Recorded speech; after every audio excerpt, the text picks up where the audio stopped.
The CHL is made up of 3 different leagues: the WHL, the OHL, and the QMJHL. And for generations, the CHL has been the main producer of NHL talent. However, if we take a look at this graph, it's actually very apparent that we've been actually seeing negative regression in the past 7 years, with 2019 being an all-time low with only 71 players drafted from the CHL, compared to 100 in 2012 and 2013. And this strongly has to do with the fact that the NCAA route has been getting much more attractive and programs around the world have been getting much stronger, specifically Finland and Russia, who's doubled their draft rates in the past decade. But regardless, today the CHL is still pumping out some of the best talent in the entire NHL. In fact, only 3 weeks ago, a 14-year-old Connor Bedard was the first player in WHL history to have been granted exceptional status. That is, that Bedard was so far ahead of his age class that the WHL made an exception where Connor can play a year before he'd normally be eligible. And as of today, in the history of the CHL, only 7 players have been granted exceptional status. So who are these players and where are they now?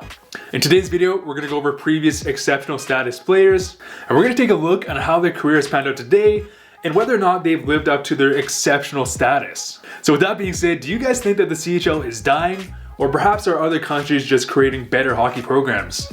So comment down below, I'd love to hear what you think about that, and press subscribe for some more awesome hockey content. Let's get straight into this video.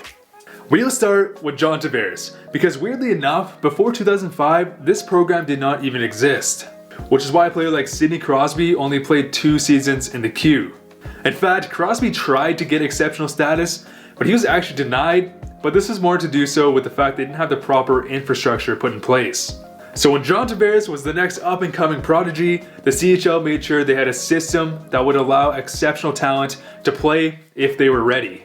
And John Tavares was indicating all signs of a generational talent, because as a 14-year-old, Tavares played 20 junior games for the Milton IceHawks, and he put up 28 points in 20 games against, 18, 19, 20-year-olds. And so Tavares did not disappoint, because in his first season in the OHL, he put up 45 goals and 77 points in 65 games. These are numbers that a top 10 prospect puts up, not a 15-year-old. And Tavares would go on to dominate the next 3 seasons. The next year as a 16-year-old, he put up 72 goals, 134 points. And finally, he was drafted first overall by the New York Islanders. And since then, Tavares has been a top talent in the league. It has been controversial though, because there's many arguments being said about the fact that Tavares was really hung out to dry during his time with the Islanders. And many people believe that if Tavares had a better team around him, he'd be a multi-time 100-point scorer.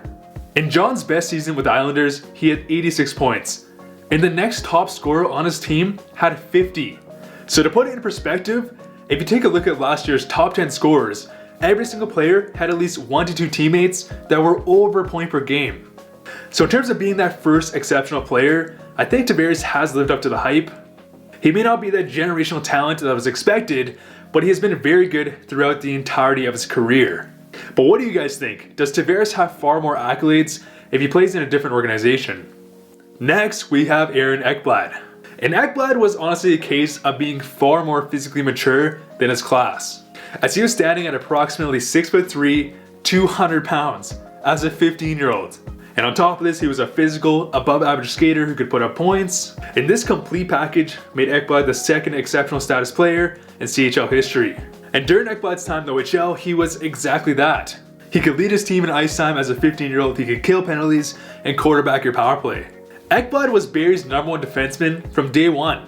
In his draft year, he put up 53 points in 58 games, he played really well in the World Juniors, and took home OHL Defenseman of the Year. And Ekblad would then be selected first overall in the 2014 NHL Draft by the Florida Panthers. And Ekblad would have a prolific impact in the NHL as he put up 39 points as a rookie, he played big time minutes, and took home Rookie of the Year. And today, Ekblad is still a very good defenseman. He's been getting some flack due to a more suspect defensive game, but he's still the same player he was projected to be. He plays in all situations, he eats up big minutes, and puts up points. Next, we have our Lord and Savior, Connor McDavid. And McDavid is probably the first exceptional status player to truly live up to the hype as that generational player. Granted exceptional status in 2012, McDavid has been under the spotlight since he was very young. When Connor was 6, he was playing against 9 to 10-year-olds and he was the best player on the ice. And all throughout McDavid's minor league hockey career, he did play as an underager, but regardless, he dominated. So in 2012, it was absolutely no surprise that in minor midget AAA, McDavid would put up 77 points in 33 games, which was the nail in the coffin for McDavid to receive exceptional status. And Connor was an obvious standout. He had a great rookie season, and during the U18 World Juniors, as a 15-year-old, he put up 14 points in 7 games. And McDavid would go on to dominate the OHL. In his draft hand, he did break his hand in a fight, but he still put up 120 points in 47 games. And he took home almost every possible accolade, including a World Juniors gold medal. And of course, McDavid would be drafted first overall by the Edmonton Oilers. And McDavid today is of course the best player in the world, well at least in my opinion. He is generational in every sense. At the age of 23, he has 2 Art Ross trophies, 2 Ted Lindsay trophies, and a Hart trophy. Not only that, but Connor this season was on pace for 125 points. And McDavid is really the only exceptional status player to have truly lived up to that generational hype. Next, we have Shaun Day. And at the age of 14, he was the captain of the Detroit CompuWare. He was standing at over 6 feet tall, 197 pounds. But what made Day so exceptional wasn't necessarily his shutdown ability, but rather it was his skating. As Day was a man playing against boys, but he was also an elite skater, which was extremely rare given his size. So after dominating midget as an underager, Shaun Day was granted exceptional status at the age of 14. But weirdly enough, he was actually drafted 4th overall behind Dylan Strome and Travis Konechny. And during Day's time in the OHL, things would not go so smoothly. He really struggled in his first season on a struggling Steelheads team.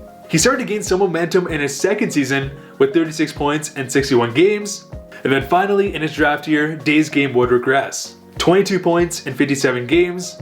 Because at this point, Day was not developing like any other exceptional status player.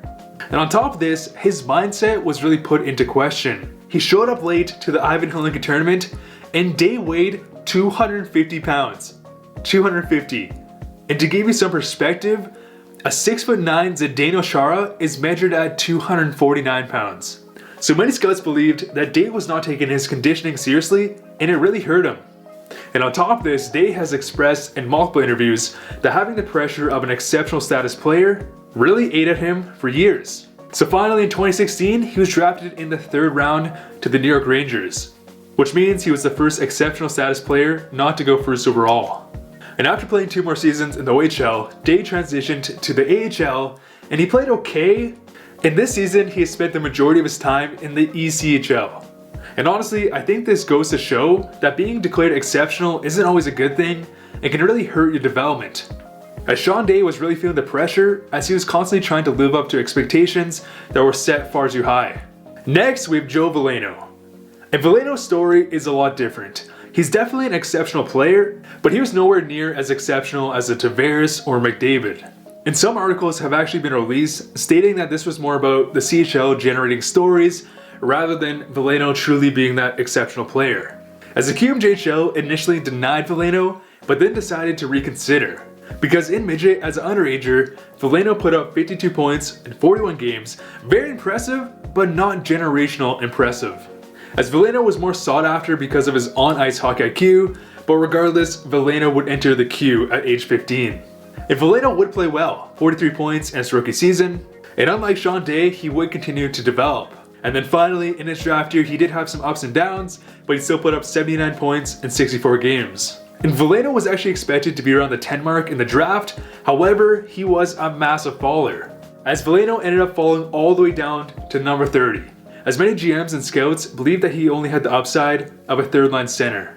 And honestly, this can be strongly attributed to the fact that he was that exceptional status player with huge expectations. And Veleno didn't play bad in his draft year, but he definitely came up short compared to McDavid or Tavares, and ultimately that's going to hurt you. And today, Veleno has continued to develop really well. And this season, he won gold in the World Juniors and is getting adjusted to the minors with 23 points in 54 games.